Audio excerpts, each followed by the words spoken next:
एक पतिव्रत रहे जगत में, सब व्रत हैं बेकार। नारी का एक ही व्रत है, कौन सा? पतिव्रता। जो नारी पतिव्रता होती है उसे दूसरे व्रत करने की बिल्कुल भी जरूरत नहीं होती। कोई व्रत ना करे, केवल पतिव्रता बन जाए। पतिव्रता किसे कहते हैं? जो स्त्री अपने पति के सिवा स्वप्न में भी दूसरे पुरुष का चिंतन ना करे, उसे पतिव्रता नारी कहते हैं। जो पति के जागने के पहले जाग जाए, पति के सोने के बाद सोए और पति के भोजन करने के बाद भोजन करे, और जो पति की आज्ञा को भगवान की आज्ञा मान करके पालन करे, उसे पतिव्रता नारी कहते हैं। अब पति परदेश में है तो पत्नी भोजन करे कि ना करे? करे, बिल्कुल करे।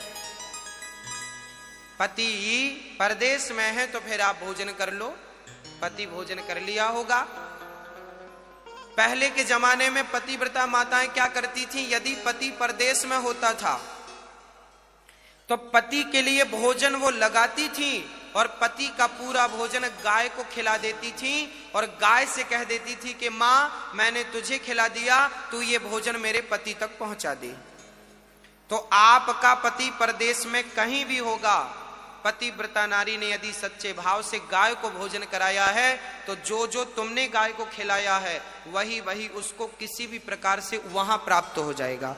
ऐसी बातें शास्त्रों में मिलती हैं पतिव्रताओं की, कि पतिव्रता नारी पति को गाय को भोजन खिला दे तो वो उसके पति को प्राप्त हो जाता था, वहां किसी भी विधि से प्राप्त होता था। तो पतिव्रता नारी ऐसी होती है। एक पतिव्रत रहे जगत में, सब व्रत हैं बेकार। बिन पतिव्रत के नारी का तो जीवन है बेकार। सूना पति बिना संसार। पति ही ब्रह्मा, पति ही विष्णु, पति नरवदाधार। जिस नारी ने कंधा पाया, उसकी नैया पार। सूना पति बिना संसार। इसलिए जब तक आपका पति है प्रेम से रहो, लड़ाई झगड़ा बिल्कुल ना करो। जिंदगी का भरोसा नहीं है, बाद में पश्चाताप करना पड़ता है कि पास में बात कर लिए होते, प्यार की बात कर लिए होते, कुछ कह दिए होते, अब तो है ही नहीं।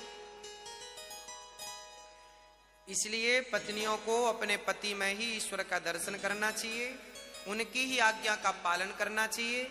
और पति को चाहिए कि पति भी अपने पत्नी से प्रेम करे और पत्नी को पांव की जूती ना समझे, पत्नी को सिर की पगड़ी समझे। नारी कुल की शोभा है, नारी सम्मान है कुल का, इसलिए नारी निंदा ना करो। नारी नर की खान, नारी ने पैदा किए राम कृष्ण हनुमान। नारी ना होती तो राम भी ना होते, नारी ना होती तो कृष्ण भी ना होते, नारी ना होती तो ध्रुव और प्रहलाद भी, विवेकानंद भी, झांसी की रानी भी ना होती। इसलिए माँ बहुत ऊंची चीज है। माँ का सम्मान करो, नारी का सम्मान करो। जो आपकी पत्नी है वो सम्मान के योग्य है, क्योंकि वो आपकी पत्नी तो है पर वो आपके बेटे की माँ है। नारी 4 अवतार 4 रूपों में अवतार लेती है, अर्थात एक ही नारी 4 रूपों में होती है। पहली बेटी, पत्नी, माँ और बहन, 4 रूप होते हैं नारी के। इसलिए दुर्गा जी के 8 हाथ होते हैं, क्योंकि 4 नारियों को मिलाओ तो 8 हाथ हो गए। मतलब हर नारी अष्टभुजाधारी होती है, अर्थात हर नारी दुर्गा होती है, हर स्त्री दुर्गा होती है। एक दुर्गा दुर्गा नहीं, आप सब दुर्गा हो। इसलिए पुरुषों को चाहिए कि नारी का आदर करे, नारी का सम्मान करे। यदि पत्नी का सम्मान होता है तो उस घर में देवी देवताओं का वास होता है। जिस घर की नारी खुश रहती है उस घर में देवी देवता मस्त रहते हैं। और हमारी माताओं से भी निवेदन है, पति कम कमाता है तो शॉपिंग तुम्हें कम करनी चाहिए। पति बेचारा फटी शर्ट पहनता है और मैडम 2000 की साड़ी पहनती है, ये तो गलत है। नारी को भी अपने पति की सिचुएशन देखनी चाहिए, स्थिति देखनी चाहिए। नारी पति के सुख में सुखी रहे और पति के दुख में दुखी हो जाए। पति ही उसका जीवन है। आज पति और पत्नी ये दो नहीं होते, ये तन से दो हैं पर भीतर से ये एक होते हैं। इसलिए जिनके घर में दो होते हैं वहीं झगड़ा होता है। जो पति पत्नी मिलके एक हो जाते हैं तो एक से थोड़ी झगड़ा होता है, झगड़ा दो से होता है। तो आप पति पत्नी अभी मिलके एक हो नहीं पाए, इसलिए झगड़े हो रहे हैं। जो अभी दो हैं वहां झगड़ा है, जो एक हो जाएंगे फिर झगड़ा नहीं होगा। इसलिए कहते हैं एक हो जाओ। पति पत्नी शंकर जी ने सिद्ध किया ना, अर्धनारीश्वर बन गए कि नहीं? आधा पत्नी और आधा पति शंकर जी एक हो गए ना, ज्वाइंट हो गए शंकर जी। तो ये पति पत्नी अर्धनारीश्वर, हर पुरुष अर्धनारीश्वर है और हर स्त्री है ना पति के साथ है, अर्थात ये सब एक है। तो अपने पति के संग एक हो जाओ। एक कब होगा? जैसे मिश्री पानी में घुलकर एक हो जाती है, ऐसे पत्नी पति में घुल जाए, पति पत्नी में घुल जाए। दोनों ऐसे घुल जाओ कि दो ना दिखें, दो तन तो दिखें पर मन दो ना दिखें, विचार दो ना हो। विचार झगड़े विचार धाराओं के ही तो हैं। पत्नी के विचार पति से नहीं मिल रहे हैं, पति के विचार पत्नी से नहीं मिल रहे हैं, झगड़ा चालू। मिलना क्या है? अब तुम पति के अंदर थोड़ी घुस जाओगी या पति तुम्हारे अंदर थोड़ी घुस जाएगा। हाँ, तो मिलने का अर्थ ये नहीं कि तुम एक दूसरे के अंदर घुस जाओ।